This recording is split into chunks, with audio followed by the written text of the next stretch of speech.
taste natin siya. Lalagyan natin siya dito sa parang ganto. Perfect siya. Sobrang sarap niya. As in, legit.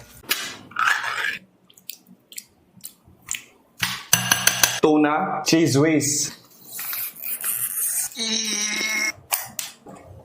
Instead of mayo, gagamit naman tayo dito ng sisig sauce. Grabe, sarap na to. Sa mga tinatamad magluto o kaya pang midnight snack, sarap na to.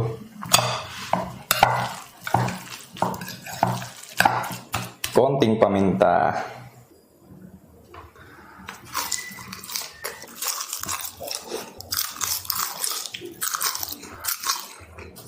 Lupit. Sarap.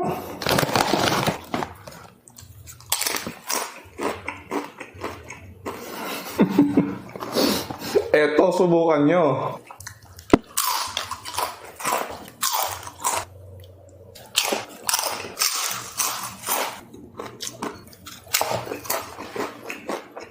Sarap. Mga kapitbahay, subukan nyo. Panalo!